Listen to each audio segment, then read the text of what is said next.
So we're getting very close to the NBA season starting, and like last year, I'm going to highlight some players that I think are going to break out this year. What's going on, guys? Matt here, back again with another video. We'll do a quick recap on last season and some of my breakout picks. The three that went really well were Darius Garland, who made his first All-Star appearance. I also picked Miles Bridges to break out, and he did break out, but now he's gone back down with all the domestic violence charges, and it looks like he'll probably never play in the NBA again, but I'll still take a little bit of credit for that. And lastly, my man OG Anunoby, who actually started very well to start the season, but then he ended up getting injured. Pascal Siakam ended up returning, Scotty Barnes ended up blowing up, and then he just kind of went back to normal in the end. So let's start with the first player that I think will be breaking out, and we're going to go from someone from my own team that I support in Alperen Sengun. So Christian Wood was the Houston Rockets starter for the last 2 seasons, and when he got traded to the Dallas Mavericks, a lot of people were saying that Houston didn't get much in return, but really the plan at the end was really to get Sengun to start. In the 11 games that Alperen Sengun played last season where Christian Wood wasn't playing, he did average 13.2 points, 8.7 rebounds, and 3.5 assists. If you haven't watched Sengun before, I highly recommend going on YouTube and looking up his highlights. He does have a very similar playstyle to Jokic, and he actually does idolize Jokic himself. I'd say Sengun doesn't really have the shooting touch of a Jokic, but you can tell with the IQ and the playmaking ability that it's all there as well. I honestly challenge you to find someone who played as little as Sengun did last season and find anyone who had a longer mixtape than him. So the coach of the Houston Rockets, Steven Silas, has said they're going to implement a pick and roll scheme which will run through Sengun as a roller.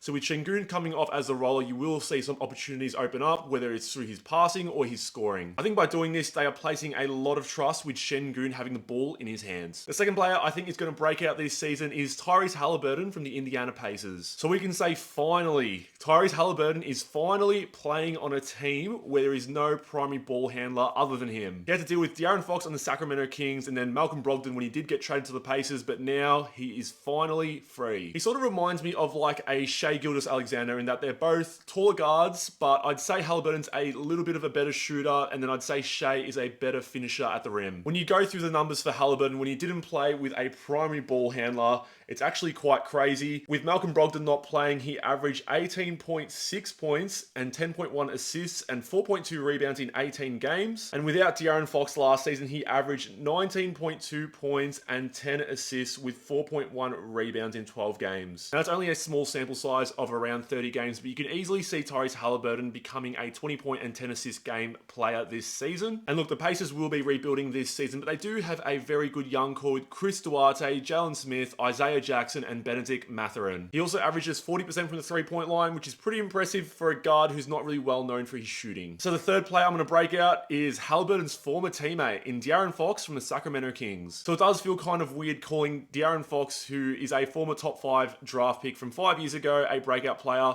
but I'm predicting him to become a first-time All-Star this season. So like Halliburton, Fox benefited from Halliburton being traded, and then he was the primary ball handler, and he actually seemed to mesh well with Sabonis, who was the trade piece for Halliburton. De'Aaron Fox averaged some ridiculous stats once Halliburton got traded. He averaged just under 29 points and 6.8 assists in 16 games, which if he maintains that this season, he will easily be an all-star. Now, this might be a bit of a wild take, but I actually kind of rated the Kings off-season. I know they're a losing franchise, but I do like the acquisition of Keegan Murray. I also like that they traded in Kevin Huerter, and they also signed Malik Monk, who is De'Aaron Fox's best friend. I'm going to say it, and I know it's going to be out there for this season, and I might look stupid, but I reckon the Kings will potentially be a play-in team. Fourth player that I predict is going to break out is Wendell Carter Jr. from the Orlando Magic. I do have to admit that I feel like Wendell Carter has been on this list for the last 3 years, and we're all just waiting for that 20-point and 10-rebound season. Even though he's probably been on this list for the last 3 years, we also have to remind ourselves that he's still very young, and he's only 23 years old. Now, very small sample size, but after the All-Star break last season, in 11 games, he did average 20 points and 12 rebounds. And look, while people might say the Orlando Magic are rebuilding, there's a lot of solid depth in that team, and that front court of Wendell Carter Jr., Franz Wagner, as well as Paolo Banchero is very, very solid. Paolo's usage is quite high, so he will take away from Wendell Carter Jr. I don't think he's going to become a 20 and 10 player this season,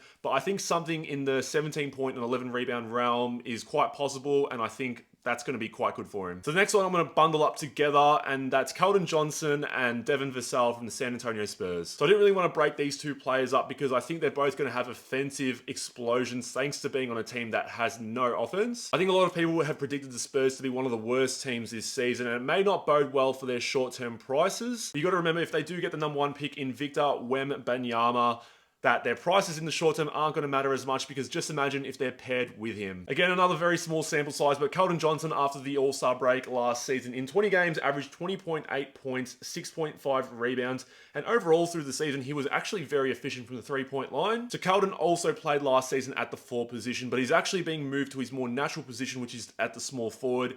And in preparation for that, he's actually lost 21 pounds. In losing the weight, he said he has felt a little bit quicker, so it'll be very interesting to see how that will impact him on the court. Now, I'm not as high on Vassell like other people, but I still had to include him in this discussion because I still like his game. But he's another two-way wing with great potential, and people really like his length and his shooting on the Spurs. Next player that I'm going to highlight is Anthony Simons from the Portland Trail Blazers. So Simons was also picked in the Luka Doncic draft in 2018, and he's another player that you kind of forget that he's still young and he's only 23 years old. So like Halliburton and Fox, who I've mentioned before, he's another one who benefited from a trade last season, and that was thanks to the trade of CJ McCollum. He does seem in the limited game so far to be that perfect pairing with Damian Lillard. So just before he got injured, in the 9 games that he played once CJ McCollum got traded, he averaged 25.4 points and 5.1 assists. If we do want a bigger sample size, in January to March, in 27 games last season, he averaged 23.4 points, 5.8 assists, and he was shooting at a ridiculous 42% from the 3-point line. Keep in mind, those numbers were obtained last season where Damian Lillard was out for most of the season with an abdominal injury. So I'm not expecting Anthony Simons to average 25 points a game like he did in stretches last season, but more in that like 19 to 21 range. Another side note is that he's one of the best catch and shoot shooters going around the league at the moment. He averaged 47.8% from the 3-point line last season, so just imagine the opportunities that open up once Lillard has a ball in hand. And moving on to the very last player that I think is going to break out this season, that's Josh Giddey from the OKC Thunder. So my belief with Josh Giddey becoming a breakout player this season is that I kind of observed that Shai Gilgeous-Alexander, as much as I love him, he seems to always get injured throughout the season. I wonder if he's actually in their long-term plans, and if OKC might actually have him as a trade chip in the future. With Josh Giddey, his shooting does need to improve, but he's pretty much like a walking triple-double, which does always bode well with prices. The OKC Thunder actually hired a new shooting coach, and his name is Chip Engelland, and he actually worked with the San Antonio Spurs for 17 seasons, and he's credited with helping Kawhi Leonard, Tony Parker, and DeJounte Murray with their shots. He finished his rookie season on the all-rookie second team, but really, we all know he should have been in the first team, but he actually just got injured and he missed the last third of the season. And he also won the Rookie of the Month for the Western Conference 4 months in a row. Saying so, the East did have most of the top rookies in Cade Cunningham, Scotty Barnes, and Evan Mobley, but it's still pretty impressive. I think the market for Josh Giddey will always be quite strong because he's well loved by Aussies, and from what I heard in his meet and greets in Australia, they were very well received. Those were my breakouts. I only want to run through a quick minute on each of them. Let me know in the comments what you guys think of my breakout players, and who you think is going to be breaking out this season. If you enjoyed the content, make sure you hit the like and subscribe button down below. I'll chuck in the top corner one of my most recent mail days. And yeah, I appreciate you guys as always, and I'll see you guys all in future videos. Take care.